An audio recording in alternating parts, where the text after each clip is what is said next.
Note. L'association pour la promotion féminine de Gawa, c'est une organisation féminine qui a été créée dans les années 1990. Et il faut dire que nous sommes, notre position est stratégique et en même temps en termes de défis, je vais dire, là aussi c'est stratégique parce que nous sommes entre deux frontières. Nous sommes de la région du sud-ouest du Burkina et nous faisons frontière avec deux pays. Nous sommes à 30 km du Ghana et une cinquantaine de kilomètres de la Côte d'Ivoire. Donc pour être dans une région frontalière, c'est pour dire que nous sommes exposés à plusieurs cas de VBG que nous enregistrons de l'autre côté des deux frontières. Et vous avez suivi un peu ce qui s'est passé en Côte d'Ivoire les années passées. Je ne vais pas revenir là-dessus pour dire que nous avons reçu pas mal d'enregistrer pas mal de femmes qui sont rentrées de la côte en perdant tout. Et actuellement, c'est l'inverse parce que nous avons plutôt l'autre côté de la frontière de la Côte d'Ivoire des Burkinabés qui se réfugient de l'autre côté, des deux côtés de la frontière. Et comment nous l'avons fait, par exemple, en termes de lutte contre les VBG et en synergie avec les médias, parce que nous sommes beaucoup plus terrain. Et comme les autres dans les présentations que nous avons vues, ma collègue de Madagascar le disait ici, c'est sur le terrain que nous enregistrons les vrais cas. Je ne dis pas que les autres ne sont pas des vrais cas, mais sur le terrain, il y en a, vraiment. Et nous, étant, en travaillant les années 95, on était en face, je peux dire, d'un défi commun dans la sous-région, quand tu parles du Ghana et de la Côte d'Ivoire, parce que c'est les mêmes peuples des deux côtés de la frontière, c'est des lobbies.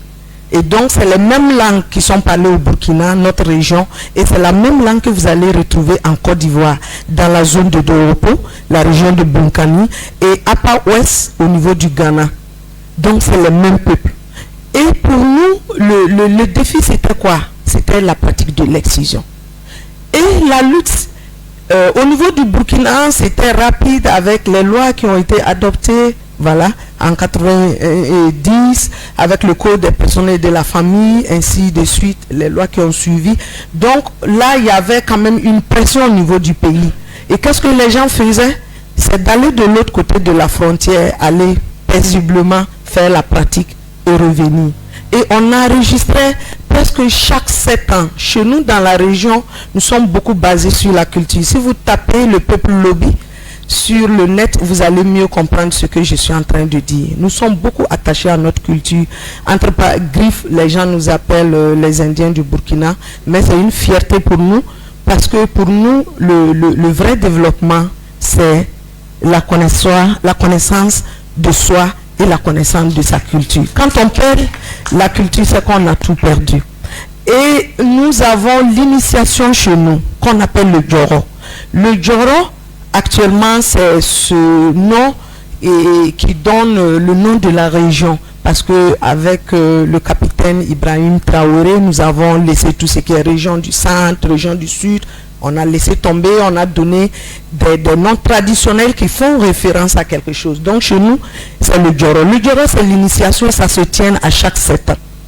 Et par exemple, avec le Djoro, on te dit, une fille non excisée ne peut pas aller à cette pratique. C'est comme un pèlerinage pour nous en pays lobby. Et quand tu n'es pas initié, ça veut dire, entre griffes, tu n'es pas un enfant total initié, tu perds quelque chose. Il y a une valeur culturelle qui te manque. Et quand on initie, il y a un nom d'initiation qu'on te donne. Parce que là, c'est durant cette période, si je peux dire, vous êtes formé à la connaissance de la culture, à plein de choses.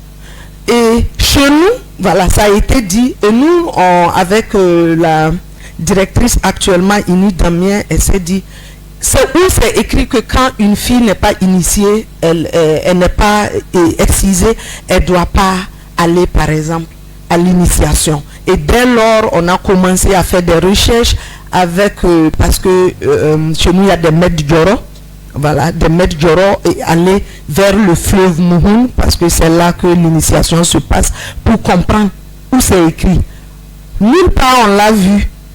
C'est dit, on dit non, c'est comme ça, c'est ce qui est dit, mais c'était des rumeurs. Il n'y avait rien du tout.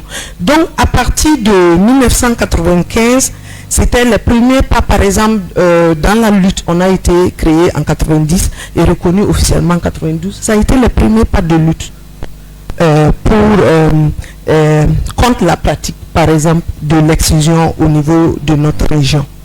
Et tout cela, ça se faisait en langue. Ça se faisait en langue.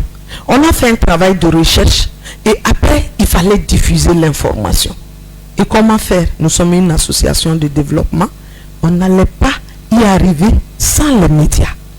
Et là, voilà comment le travail a commencé avec les médias. Et là aussi, il a fallu une formation. Il faut que les médias même s'approprient de leur culture, qu'ils puissent comprendre.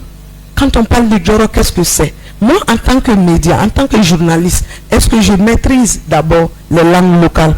Parce que vous n'allez pas aller parler en français pour un responsable Djoro qui va vous donner des explications sur quoi que ce soit. Ça sera dans votre langue locale. Et ça, il fallait travailler avec les médias. Et d'ores et déjà, c'est sur ça que nous avons mis l'accent. Et Dieu merci que parmi les journalistes, on avait des initiés. Et ça veut dire que ça facilite. Parce que chez nous, on appelle, moi par exemple, je ne suis pas initié. Voilà, je ne suis pas initié. Je peux dire que je suis de la diaspora. Je suis né au Ghana. Je n'ai pas eu cette chance d'être initié. Donc, dans la langue locale, c'est cool. Ça veut dire que ignorante.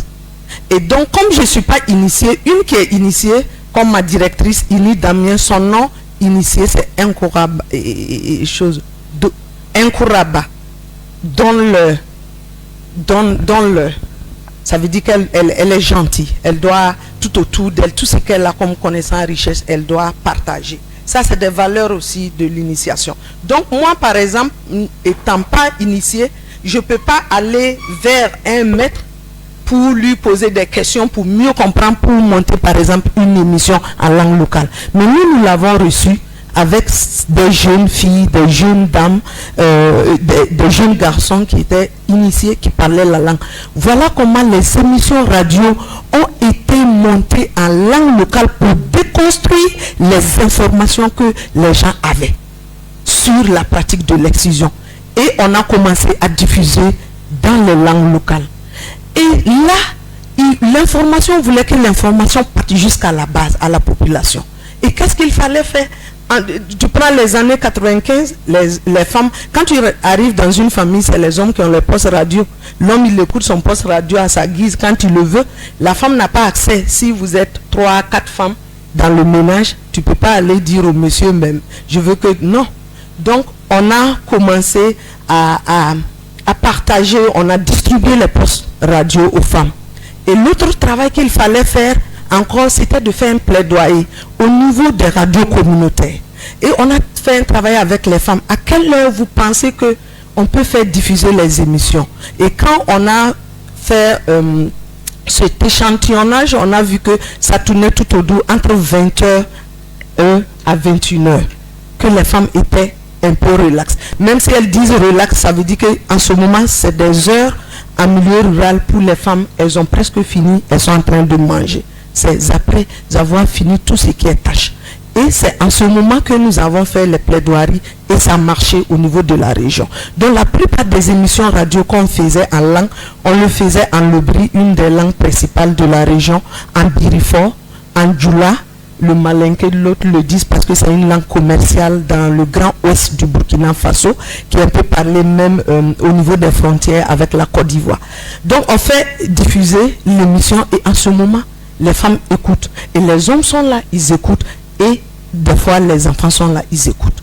Voilà comment on a pu toucher. Et après cela, nous sommes allés, on a vu que malgré tout ce qui se faisait, la pratique continuait clandestinement dans les autres. Là, nous sommes allés dans la deuxième approche qui est la lutte transfrontalière. c'est ce qui nous a envoyé à créer le réseau ouest africain des associations de lutte et les ONG, associations et ONG de lutte contre les violences basées sur le genre. C'était pratique. Notre directrice, elle est comme Tanti Ami, c'est des meilleurs, c'est des soeurs jumelles, hein, vous les voyez. Si vous voyez, Ini, c'est Tanti Ami, les deux là.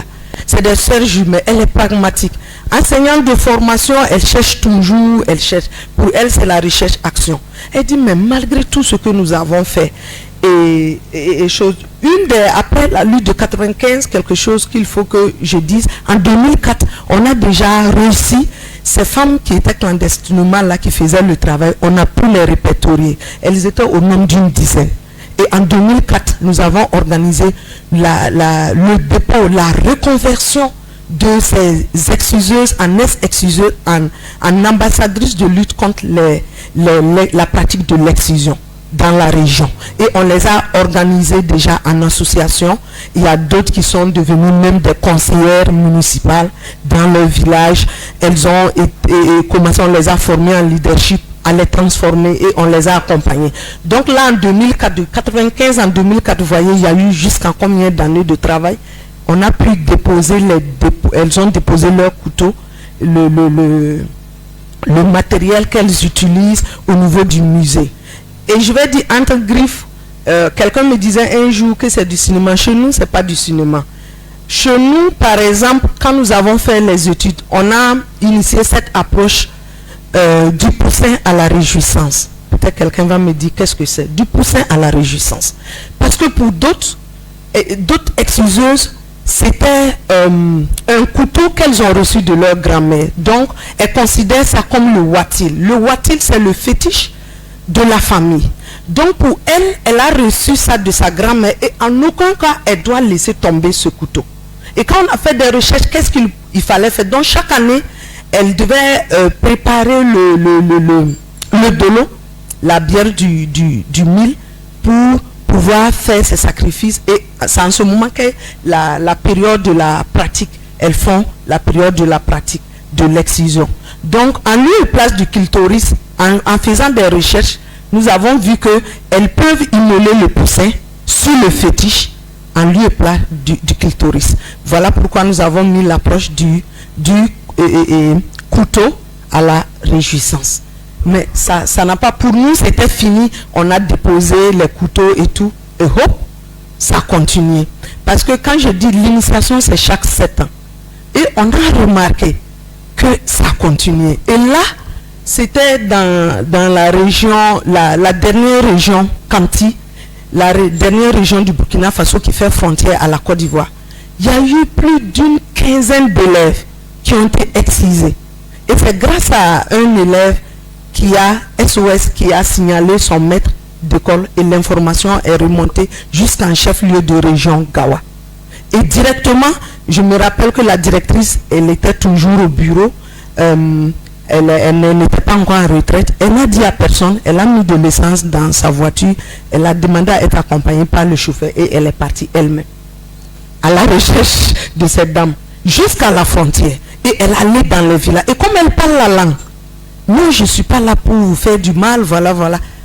Dis non, elles sont parties de l'autre côté. C'est une seule exciseuse qu'on a pu mettre la main dessus et les autorités l'ont envoyée à la prison. Et quand elle était à la prison, nous avons fait cette approche, on allait vers elle, on causait avec elle, on était là pour elle, n'aie pas peur. C'est vrai, tu as été arrêté parce que la loi a condamné, mais pour toi, quelle est la cause? Qu'est-ce que nous pouvons faire?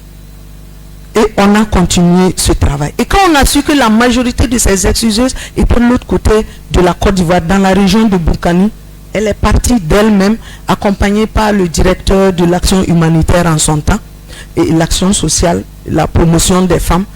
Ils sont allés vers les autorités. Est-ce qu'il y a des structures qui travaillent dans la lutte contre les VBG chez vous? Je dis oui, il y en a. Est-ce qu'on peut les rencontrer? Donnez-nous les adresses. Et elle a fait le porte-à-porte des ONG, des associations pour échanger. Comment vous faites ici? Quel est le problème? Voilà comment s'est né le réseau. Et quand elle a fait, moi je me rappelle encore, j'allaitais, mon bébé avait 3 ou 4 mois. On a fait cette tournée ensemble. On est même allé au Ghana, dans la région Apa Ouest. Voilà comment le réseau est né. Et on a vu qu'il fallait revoir la lutte transfrontalière.